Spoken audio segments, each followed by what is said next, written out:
You're either going to make a deal or we're out. And if we're out, you'll fight it out. I don't think it's going to be pretty, but you'll fight it out. But you don't have the cards. But once we sign that deal, you're in a much better position.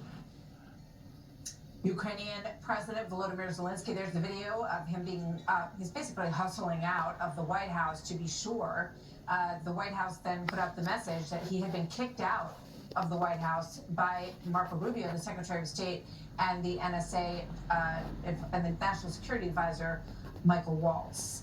Let's bring in retired four-star General Jack Keane, former Vice Chief of Staff of the Army, now Chairman of the Institute for the Study of War, and Fox News Senior Strategic Analyst, and one of the best people to talk to, who has really studied and watched every moment of the development of this war. So, General, it's very good to have you with us. What's your reaction to what happened today? Yeah, well, first of all, let me say I associate myself with Secretary Pompeo's comments, and I just add a couple of thoughts. Number one, no president has ever experienced what Zelensky's experienced. 3 years of war in his country. He's attacked by the most powerful country in Europe, has a much larger military. He outguns the Ukrainians, and he's watched their people suffer on a regular basis. He always goes to the front, you know, to help his troops in terms of their spirit and morale, but it's got to take a toll on him to see the suffering that's taken place among his people. The only president comes close to that is Abraham Lincoln due to our Civil War. That is one thing. The second thing is, I mean, he should have understood going into the Oval Office today that when the cameras are on, the reporters are going to try to provoke division, particularly the body of reporters that we know are in the White House that are anti-Trump. They want to try to accentuate that division in front of the American people. So provocative questions are going to be asked. And the only answer to the question should be, from Zelensky's point, thank you, Mr. President.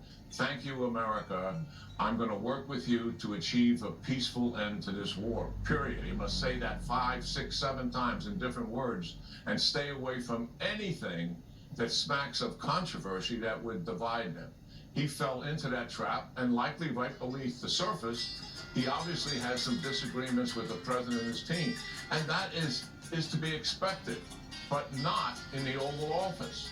That is done privately, as anybody has said today. The second thing is what the last snippet talked about.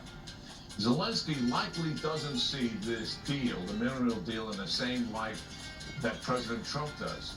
He sees it as a huge strategic deal that connects the United States to Ukraine for a generation at least. It's going to take years of exploration and mining to get all of that out where it's monetized properly.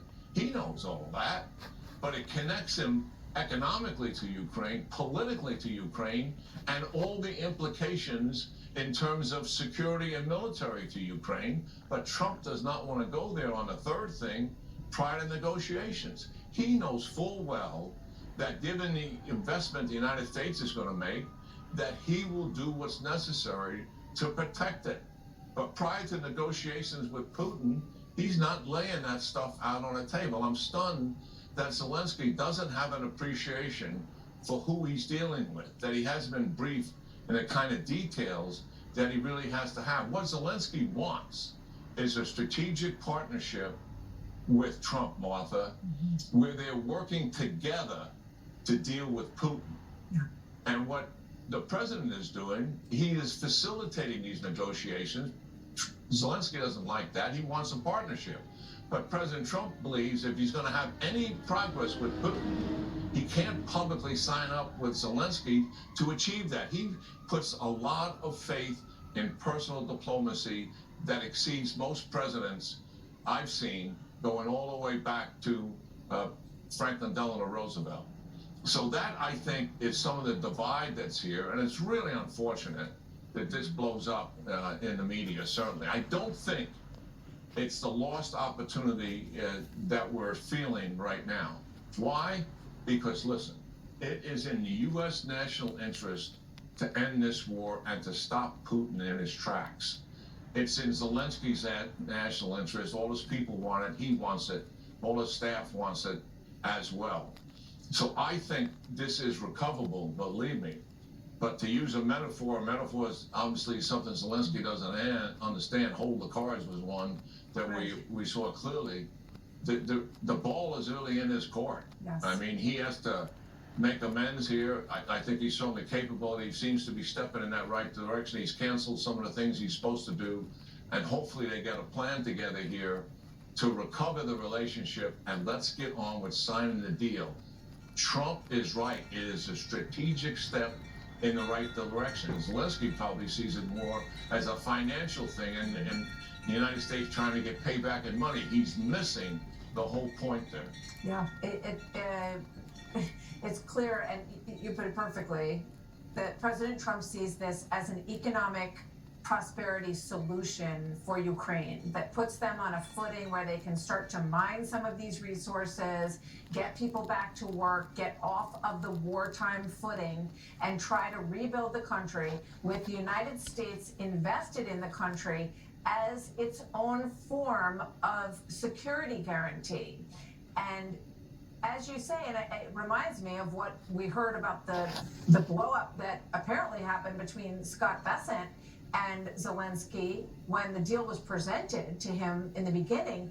My country is not for sale. So it feels like President Zelensky is looking at this from a very different perspective. Granted, as you laid out perfectly, General, his country was invaded and destroyed, as Vice President Pence said. And there's a lot of pain there, which I think everybody understands. But let's pull up this image, which we just got from the other side of the room here. And the woman, we're told that the woman who you see with her hand at her head is the ambassador of Ukraine as this is unfolding. And I gotta believe I would imagine when Zelensky got into the back of that car, General, he's thinking, oh man, I just completely blew that. That was a big mistake. But I think it can be rectified, and I think you're right. It's interesting, back in 2019, when the president walked out of a deal that they were working on with North Korea, Trump said, sometimes you have to walk. And I think that's a bit of what we saw today in terms of the deal structure and what he hopes will eventually end in a deal here. Yeah, well, that possibility certainly is there. I mean, even in the deal itself, it talks about a secure Ukraine going forward, economically viable, an independent, sovereign Ukraine. That's in the words, of the mineral deal. And I know for a fact that President Trump has plans that he's not stating publicly that are going to help along those lines. You know, he is neutral in trying to get a peace agreement, but he clearly sees the benefit of a stable, secure Ukraine and stopping Russia in its tracks now so it doesn't expand into Europe, particularly, obviously, in Eastern Europe. General, quick question for you in terms Both of of how... these presidents want the same thing. Yeah, absolutely. Excuse me. How do you think Putin sees this? Because I heard you speaking about this morning and about the fact that Putin, they're like, here's what we want. A smaller Ukraine military. You'll only be allowed to have a military of such a size, and it's going to be smaller than it currently is. And we want you to have new elections. This is Putin's wish for Ukraine. Definitely would like to install his own puppet in Ukraine, as he once had a couple of presidencies ago. How do you think Putin views what played out in the Oval Office? Yeah, well, I think, number one, he's happy to see the friction and the divide between the two presidents play out in a public view. And he thinks he'd likely, if negotiations are going to go forward, he thinks he likely can take advantage of it. But I think there's a second message there, and that's dealing with President Trump. He doesn't put up with any nonsense whatsoever, and he's not going to stand for how he was being treated in the Oval Office. And I think it's less about him, is what the office represents in terms of the American people, is where he's coming from. So Putin may likely misread this a little bit, but you're absolutely right, Martha. I mean, we've had the second meeting that took place yesterday, and what did Putin put on the table in terms of negotiations? He wants more territory. The 4 provinces that he's concerned about, he only occupies some of it, but he wants all of it. That's what he put on the table. And he has those other things that you just talked about as conditions as well. Those are hardline conditions. I think the jury is still out in terms of whether Putin is truly serious about making a deal, with the implication that if you're going to have an agreement, you're going to have to make some compromise. Yeah, doesn't sound like I know quite yet, that but one of the, yeah, and President Trump and his team, they actually want Putin to give up territory. I mean, they're not saying that, but that's what will go on in the negotiations. So yes, hopefully this gets recovered.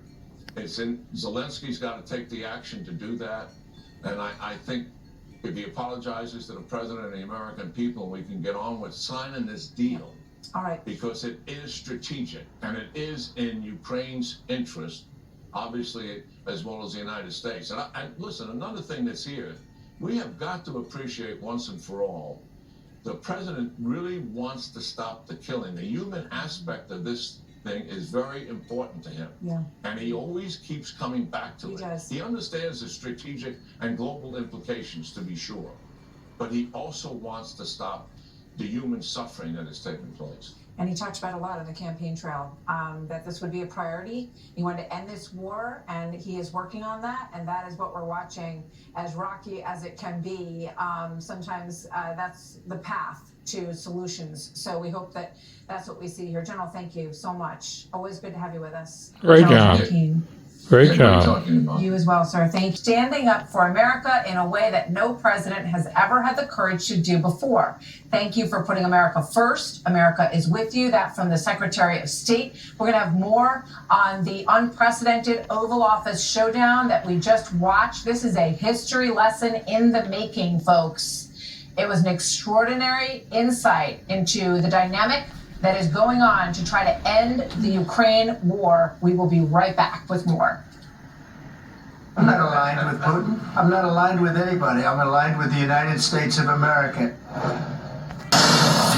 So we just showed you a picture of a lot of the people who were in the room, and they experienced something pretty extraordinary today. And one of our own reporters was in the room watching all of this play out. So let's bring in Edward Lawrence.